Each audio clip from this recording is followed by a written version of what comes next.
नमस्कार, स्वागत आहे तुमचे आपल्या आवडत्या यूट्यूब चॅनल ज्योतिषी उपायमध्ये। आज आपण जाणून घेणार आहोत मोरपंखाबद्दल। मोरपंख हे भगवान श्रीहरी कृष्णांना खूप प्रिय आहे। ते दिसायलाही तेवढेच आकर्षक आहे आणि सर्वांनाच मोरपंख हे फार आवडते। आज आपण मोरपंखामुळे घरातील वास्तुदोष आणि आपले प्रश्न कसे सोडवता येईल याची माहिती पाहणार आहोत। मोरपंख घरात ठेवल्याने वास्तुदोष कसा दूर करता येईल याचा आपण आज पाहणार आहोत। 8 मोरपंख घ्यावे, हातात घेऊन देवासमोर बसावे आणि ओम सोमाय नमः या मंत्राचा 108 वेळा जप करावा। आणि हे 8 मोरपंख उत्तर किंवा पूर्व दिशेस लावावे। त्यामुळे तुमच्या घरात कुठलाही वास्तुदोष असेल तर ते दूर व्हायला फार छान मदत होईल।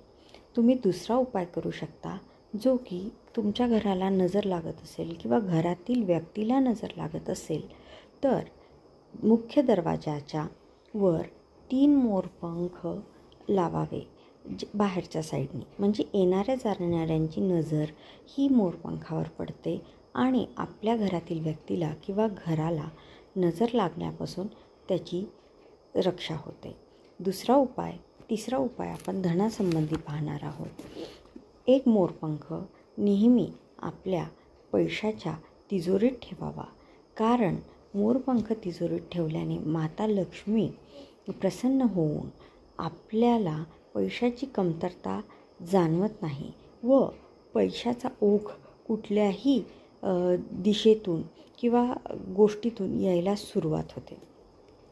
मुलांचे अभ्यासात लक्ष लागत नसेल किंवा एकाग्र चित्ताने मुलं अभ्यास करू शकत नसतील तर त्यासाठी मुलांच्या अभ्यासाच्या खोलीत आवर्जून मोरपंख लावावा, कारण माता सरस्वतीचेही वाहन मोर आहे।